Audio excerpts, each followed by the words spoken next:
I made the mistake, okay? I made the mistake of doing research on journals. I like journals, okay? I like them.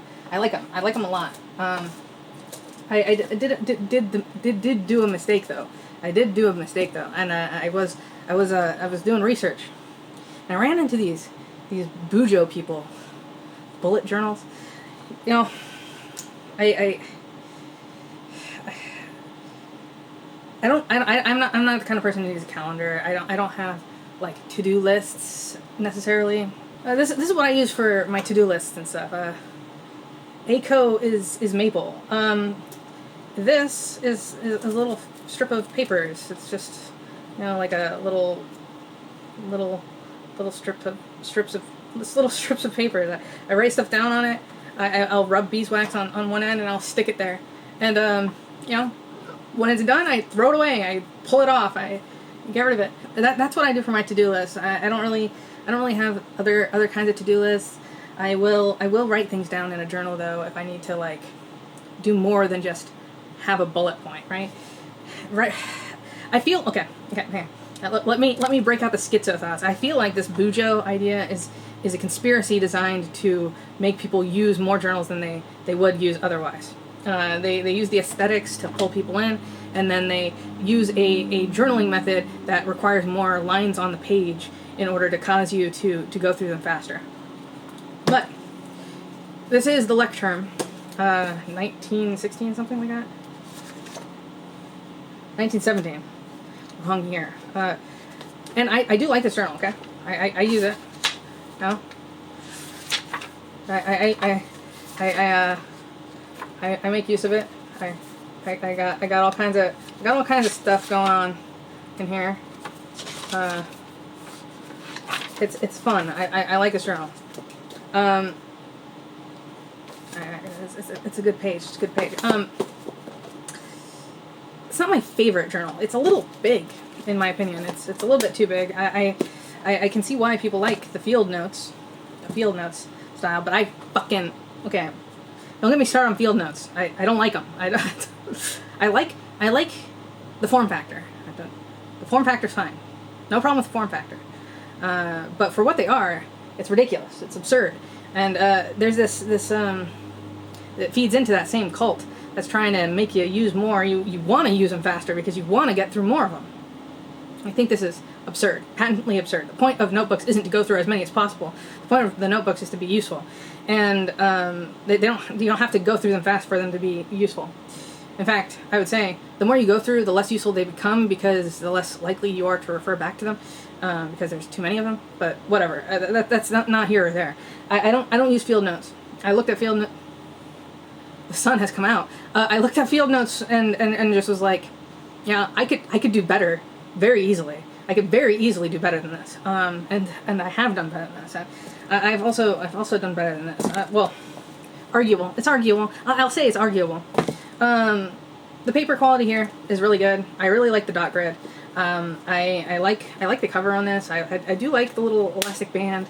I'm not going to be imitating most of this when I do, you know.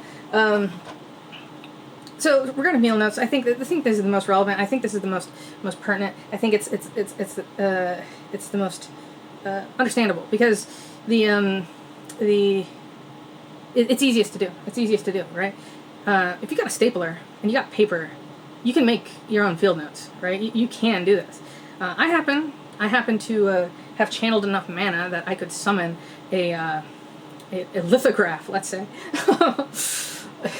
It's not a lithograph. It's a printer. They call them printers nowadays. And so I have access to this. You don't have to have access to this. You can just use paper. You can draw. You can do whatever you want. That's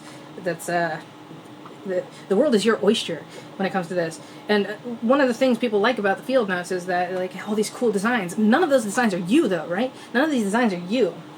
So this is what I use. Okay. I'm not sponsored by anyone ever. This is good paper. I like this paper. It's fairly thick. It's a what is it? 120 pound, 200 GSM. I print onto this. I print onto this paper. I use velvet art paper settings, and I print onto this. And then I after printing onto it, I typically print. Well, I'll print both sides for what I'm going to show, and I have the image mirrored so that the other side lines up exactly with the same image reversed onto the other side, and then I cover it in beeswax. And by cover, I really mean more like I impregnate it with beeswax. I like saturate the material with beeswax. I take an iron, I iron the paper, get all the steam out. You know, gotta get all the steam out. Flatten it out. You know, it'll try to curve when the steam is coming out. Get that all done. Then I will rub beeswax into the hot paper, and I'll melt the beeswax right into it until it can't like take any more, basically. And then I will buff it out to get all the surface beeswax off. I would not suggest doing this with a traditional iron. You will probably fuck it up. My iron is completely flat. It doesn't have holes. So I can do this and it isn't going to cause any problems. You could probably use a heat gun. I don't know. I have an iron that does not have holes. So it's ideal for me. I use silicone paper or parchment paper to prevent the wax from like soaking into the rest of the stuff. But you know, that's what I do. And these are the results, okay? These are A6 size. A6 is a pretty decent size. All of them are different. They all have different designs that I fucked up myself. You know, they all are chaotic and noisy because if you don't know this yet, if you haven't figured it out, or you aren't a person who's been aware of me, I am a chaotic and messy person. I just use some embroidery thread. I have needles, and I just poke the holes. These have 9 holes. You can get away with 5. 5 is probably easier to do. You know, less holes, less sewing. XXIIVV had a video very recently. It's like 3 seconds long where they showed their own, basically same version of this. I'm using for this. This is 20-ish pages of this Tomoe River loose sheets. So one pack of this will make 10 of the 20-page ones. 20 sheets of paper turns into 80 pages. So 80 pages with 20. This batch is probably going to be 25 pages because I could probably go a little thicker. I could probably go. Sun came out again. I could probably go a little thicker. These are pretty thin. That would be 25 pages. 25 pages is 100 pages, and they're pretty thin because Tomoe River is pretty thin paper. So yeah, the print quality it looks nice. Yeah, it's pretty high quality. It's got a lot of detail. I use an Epson 8550, but you know, any inkjet printer will work for this. Now these do not have dots. I would not suggest trying to print dots on Tomoe River paper. You can use any paper you want though. That's one of the benefits about this is you can use any paper you want. And yeah, so these are really nice, and I got a lot of them. And I don't have to like see brand when I do this. I just see different aspects of my own interests and things I like. And so those are really nice. I really like them. But it's not all I do. You know, it's not all I use. It's I have some of these. I have one of these in rotation right now, and these are all my spares. You know, that's one of the nice things. I made one pack of this paper, and this is how many I got. And you know, I don't have to make more for a while, and I can make more when I feel like it. But for my day-to-day carry, this is what I use. This is what I use here. Now this is a little bigger than B5, or a little smaller than B5, and a little bigger than A5, so, or A6. So this is A6, so it fits a little bit bigger than A6, and that's a little smaller than B6, because it's cut down a little bit. The size, it's one of these. These are the colors, you can see. Okay.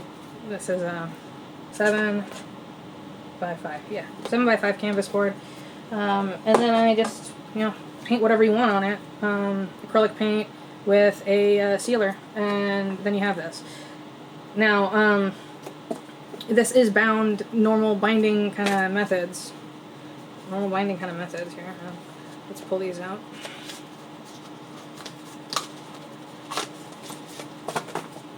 So I got a piece of board here, that's the spine. Then I have 2 of these canvas sheets here, and then I cut about an inch or so off of the canvas, and then I glued down some cotton twill, which I dyed myself here. Then the paper on the back here is some of the paper I use, which is KB Kukyo paper that I dyed myself as well. Again, use whatever you want. This paper, it doesn't really matter. And then for the canvas, you know, or the cotton twill here, it just needs to be durable enough to like do that and flexible enough to bind onto it. I glue a backing layer of paper onto this so that it doesn't like stretch while I am gluing it, but you know, use bookbinding cloth or whatever people use. Then along here, I have these slots that I glued on. This is a pocket that folds in this way and this way, and this is just a loop around here, so that I can slip this onto it. Now this is a more traditional binding. Not quite traditional. It's like a soft cover book. It's got a canvas spine that's the same like kind of canvas as this. The strip that I like pulled off of this would be usable for making the backing here. These covers are basically the same as this, but it's one long one that I fold in half and then fold there. I don't make these the same way anymore. This is my original design for this. But inside of here I have one of these that is currently in use. So currently we've got various things in here. This is better for drawing and stuff like that, so it's, you know, nice for that kind of stuff. But this one, I got various stuff written in here, and this is printed out with dot grid. So this is KB paper that I printed a half centimeter dot grid onto before cutting it up and folding it and binding it. Not necessary, but I like a dot grid. Getting the right darkness of the grid and the right size of the dots and stuff like that. That took, you know, a few attempts of printing it to dial it in, but you know, you don't have to do that if you don't want to. You can do whatever you want. That's the joy of this setup, is you can do whatever you want, and you can be as minimal about it as you want to be. If you just want like a field notes replacement, we've already discussed it. You can very easily do this. It's not very hard. You just learn how to do a 5 or an odd binding 5-hole binding method, or an odd number hole binding method, and you're good to go. But I like this because it is a bit more durable. I can put it in my pocket. It is pocketable, literally. I'm not joking. I put it in my pocket all the time. I carry it with me, and yeah.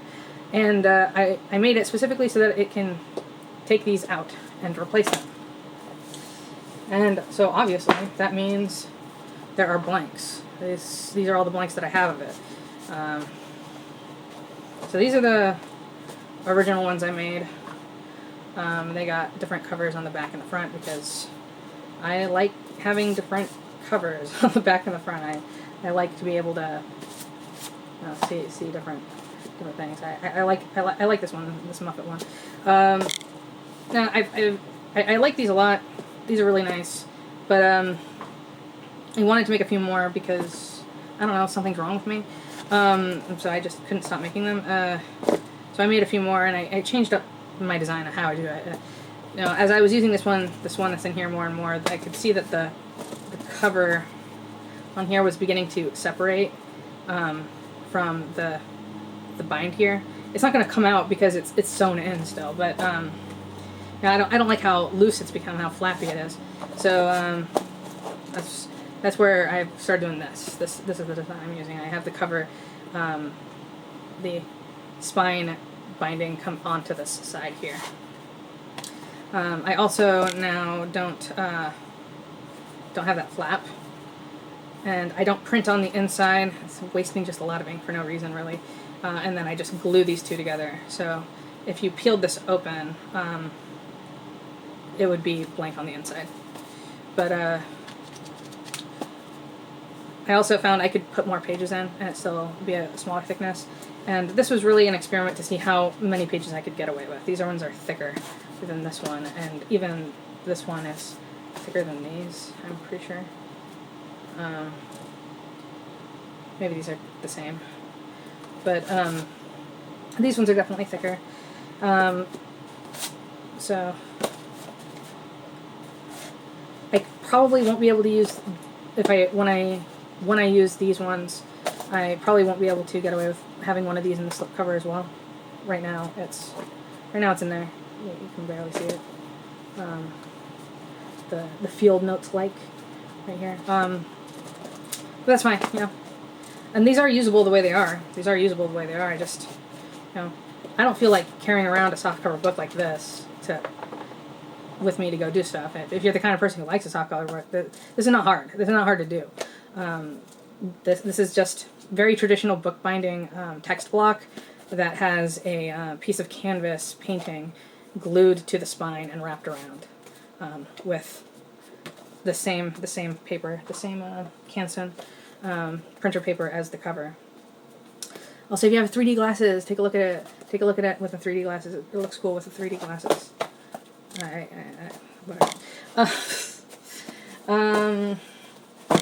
So yeah, these are these. I like these a lot. They are nice size. They're not too big. They're not too small. And I got a lot of them. I got a lot. I don't know how long it would take me to go through all of these. Probably plenty of time. Now, if I was one of these people who's going through like one of these every 2 weeks, I don't know, something's wrong with you.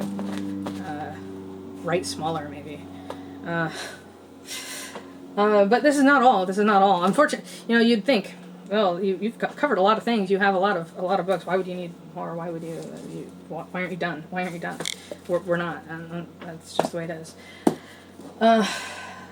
So this was my first foray into the book binding thing. This is a very traditional binding. It's got a text block that's sewn, and then that is then glued to a cover, and then that cover is bound up. The reason why it's a painting is because this is what I had when I decided to make a book. That's really all there is to it. Got some end papers there. End paper there. And as far as a book goes, it's a nice book, you know.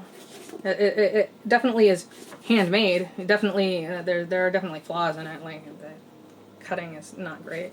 The bottom pages are rough because this is all kind of torn up because I was not good at cutting the paper yet. But you know, these ones are blank pages. The paper in here was made from B4 paper that I then just folded in half. So this is B5. It's a bit smaller than A4.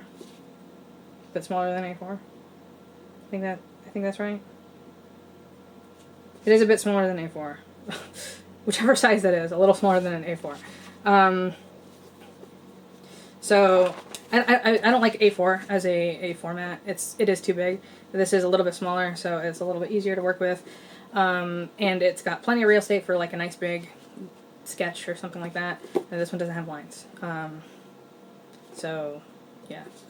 After making this, I wanted one that did have lines. So I made this one. This one is basically the same design as the previous with a few modifications.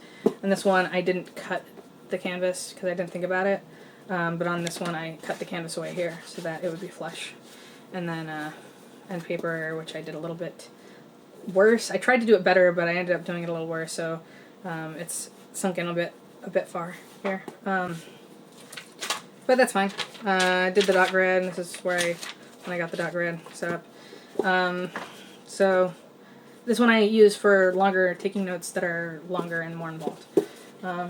This is really my daily carry, one that I put most of my you know, ideas, thoughts, whatever that come to me. If I'm working through something like a book or something and I want to take notes on, this is what I'll do that on. And we're still not done because you know, I'm an otaku. I like Japanese shit. So I made this one for my Japanese study. This one is big. because I intend to take notes on all the grammar. Where is it at? So I've got grammar notes on pages here as I'm working through and stuff. And so yeah, this is my collection of shit that I made and that I'm using. And the main takeaway here is I don't expect people to be binding their own fucking encyclopedia for making like their own language journey book. I like the idea of this cyber witch warfare, making my own fucking grimoires for various reasons and means, and making magical objects. That's the kind of shit that I dig. That's where I'm at. But there is no excuse to be buying field notes. Okay, these are higher quality than field notes, and they are not hard to make. If you're buying notebooks that are in this form factor, and you have literally any problems with them, and I mean literally any problems, like any quibbles, any like, oh, they're nice, I use them a lot, I get over the fact that it is the paper is this, or I get over the fact that it has the date written on it, or I wish that it came in this design, like literally any issue at all. Make your own. There is no excuse not to. You can use literally any kind of paper that you like. You can print literally any kind of grids setup or whatever you want in it. You can increase the number of pages, decrease the number of pages, make it thicker or thinner. If you don't like the staples, you can use a binding method. If you don't care about the staples, you can use staples. If you like hard corners or don't mind them, you can do that. Or if you do, you can get the corner rounders, round your own corners. You can use whichever you can do whatever you want. The cover material can be whatever you want. You can put whatever designs you want on it. These are not hard to do. This is like an afternoon project to make all of these. Okay, this is my point here. Like, to make all of these will take you maybe 3 hours. Okay, and that includes learning the things you need to learn about it. It does not include, however, printing out 10 different covers. That can take a bit of time, but in the time it takes to print one, you can have finished making them. Although I would suggest, if you're going to do this, to batch the processes. So like, cut all the papers in half, then fold all of the bundles, then punch all the holes, then sew all. I would suggest doing it in that way, because it is a bit faster.